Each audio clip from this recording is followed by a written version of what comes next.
Welcome to The Wide Angle. I'm Brendan Fallon. Back in June 2020, what seemed to be nooses were found hanging from trees in an Oakland city park. Not surprisingly, this quickly became the focus of news reports and also Oakland Mayor Libby Schaaf. Schaaf wasted no time getting on TV and announcing a hate crime investigation was underway.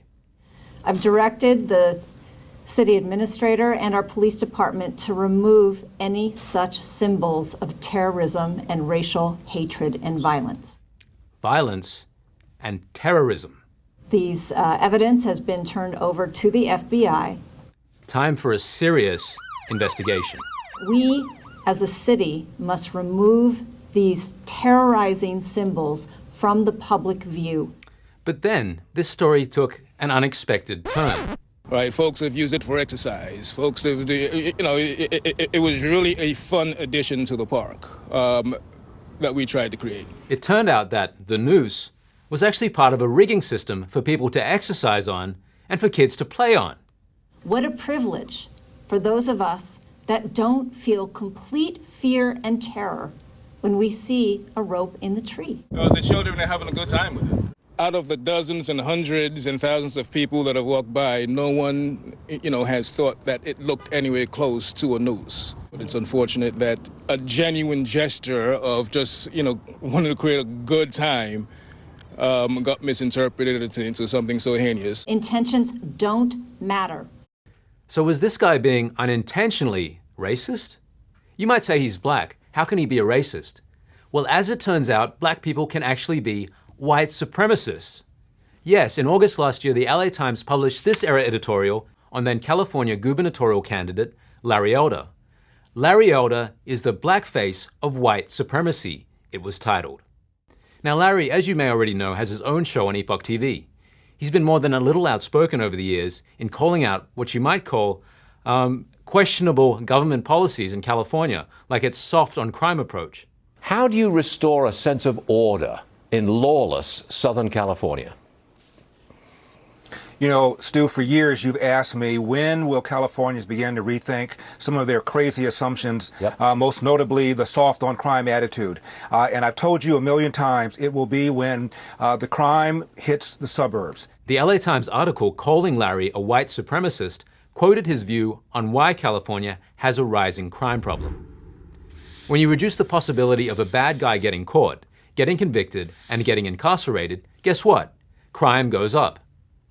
Larry didn't become governor of California, which some people saw as unfortunate because he might have been able to do something about this.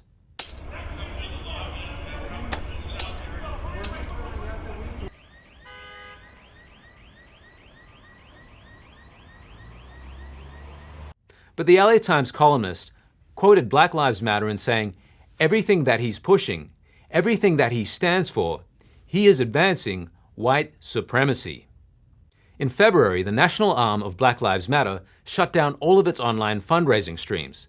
This was after California's Department of Justice threatened to hold it to account over its lack of financial transparency. This includes at least $60 million in undisclosed donations. And it's this organization that says Larry Elder is a clear and present danger. Confused? Well, that's probably because you're a racist. Anyway, sarcasm aside, calling an exercise rope dangling from a tree a hate crime might sound a little far-fetched.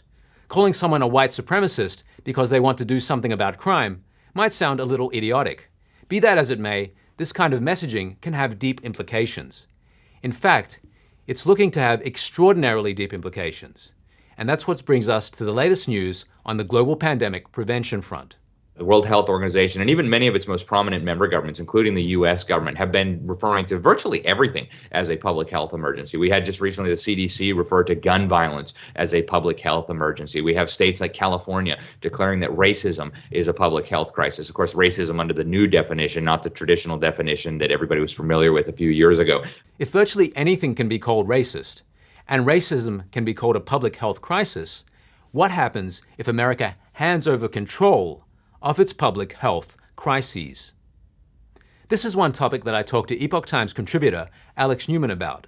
Alex is an award-winning international journalist and the CEO of Liberty Sentinel Media. Alex Newman, welcome to The Wide Angle. Thanks very much for having me. Alex, you've just written an op-ed for the Epoch Times, quite a comprehensive piece outlining proposed changes to the way the World Health Organization, or WHO, operates. So could you start out by telling us what's on the table in terms of these proposed changes? Well, the overall agenda is to drastically empower the World Health Organization, basically to turn it into a kind of global ministry of health, a global CDC, Department of Health and Human Services, if you will, to put it in the American context.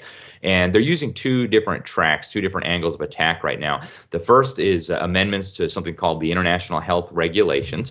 They were actually instrumental in the kind of policy responses we saw around the world over the last couple of years in response to the CCP virus. And so that gives people, I think, a sense of how important these are. The CDC describes them on the website as legally binding. I did speak with some legal experts who raised some concerns about that wording, but nevertheless, the U.S. government considers it to be legally binding, at least under the current administration. And so they tried in late May to come up with some very significant changes to these regulations. The Biden administration, with the backing of almost 50 national governments, submitted these 13 amendments. Just one question that comes to mind. You said the Biden administration considers these international health regulations legally binding. So, I mean, what more of an advance would this be for these proposed laws to take effect?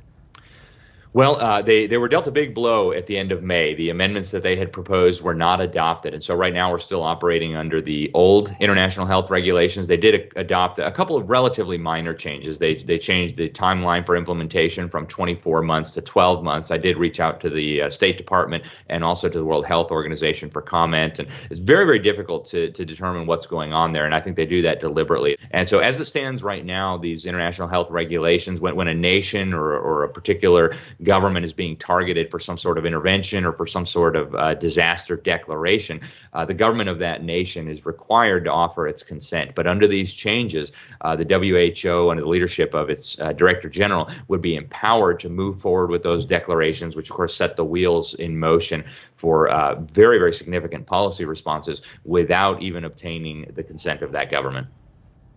Right. I understand that there were 13 of the proposed amendments came from the Biden administration. Of those, what stands out to you the most? I think the most dramatic one is, like I said, the amendment that requires the WHO and that empowers the WHO to make these determinations of public health emergencies without even requiring the consent of that government. And I think, on its own, that's troubling enough. But when you recognize that the World Health Organization and even many of its most prominent member governments, including the U.S. government, have been referring to virtually everything as a public health emergency. We had just recently the CDC refer to gun violence as a public health emergency. We have states like California declaring that racism is a public health crisis. Of course, racism under the new definition, not the traditional definition that everybody was familiar with a few years ago. We have them saying that climate change is a public health crisis. So when you recognize that they're referring to virtually everything as a public health crisis, and then they want to empower the WHO to intervene in nations and to address these alleged public health crises without even obtaining the consent of the people or the nation or the government being targeted, you realize this is essentially a blank check to an organization that is beyond the accountability of voters, beyond the accountability of individual nation states if these changes go through. And they're actually working on even more dramatic changes, Brendan. They are now working on what they call the International Pandemic Treaty, that they say they hope will allow the WHO to impose financial sanctions on nations that don't comply, that they hope will empower the WHO to truly become an institution of what they refer to as global governance with its own authority. And this, I think, for people who value national sovereignty, for people who value self-government, these issues are very concerning.